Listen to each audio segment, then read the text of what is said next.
Magandang hapon mga ka-happy hour. Narito ang mga balita para sa MBC TV Network News Update, 2 PM edition. Magpapasko sa Senado, Curly Discaya. Tatlong dating DPWH engineers, hindi pinayagan na lumabas. Yan ang MBC TV Network News, ni Jackie Resio.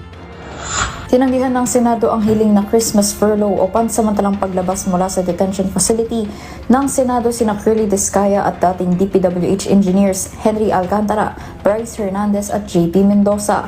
Ayon kay Senate Pro Tempore at Blue Ribbon Committee Chairperson Senator Ping Lacson, inaprobahan ni Senate President Tito Soto ang kanyang rekomendasyon na pagtutol sa naturang temporary leave. Ito'y dahil sa banta sa kanilang seguridad lalo't posibleng magkaroon na ng warrant of arrest laban sa kanila. Nakadetain ng 4 sa Senado simula pa noong Setyembre matapos ma-cite in contempt dahil sa umano'y pagsisinungaling o pag-iwas sa mga tanong ng mga mambabatas sa gitna ng pagdinig tungkol sa investigasyon sa flood control scandal. Matatandaan namang sinabi ni Attorney Cornelio Samaniego III, Legal Counsel ng Pamilya Discaya sa DZRH, na kamakailan lamang na sumulat sa Senado si Curly Discaya at ang kanyang anak para pansamantalang mapalaya kahit ngayon lamang Pasko, at ipinangakong hindi siya tatakas at handa umano siyang isurrender ang kanyang pasaporte maging ang pagharap sa anumang kasong ihahain laban sa kanya dahil sa flood control scandal. Para sa MBC TV Network News, ito si Jackie Resio ng DZRH, una sa Pilipinas, una sa Pilipino.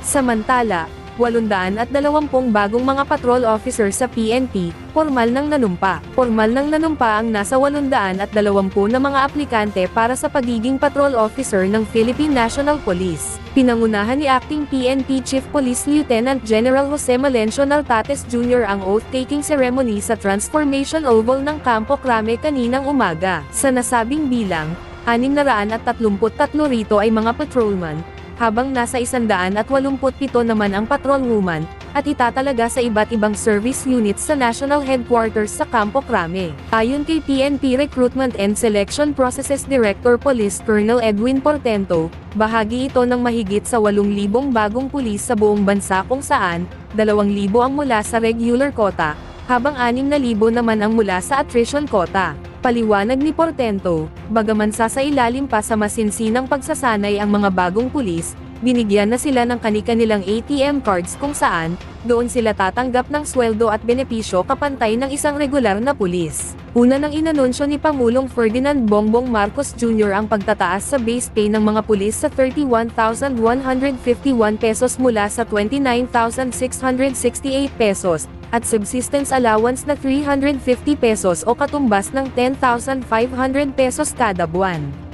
For the calling to serve on the sacred moment as a newly appointed patrolman and leader, for my calling to serve with honor, to protect the people, and to uphold the Constitution not merely as symbols of authority, but as reminders of responsibility, humility, and service, a source of strength, praise, and inspiration. Keep these new police officers safe, keep them steady in times of trial, and compassionate towards others. Guide their steps, guide their hearts. Amen. Please visit us.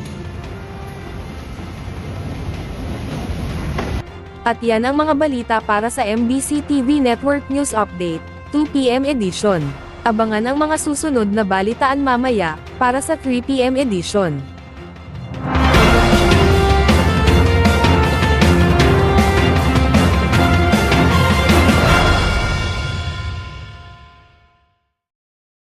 Mga ka-happy hour, kung gusto mong manood ang mga balita sa MBC TV Network News Update, mag-subscribe sa aming YouTube channel, i-like ang aming Facebook page, at i-follow sa aming TikTok account.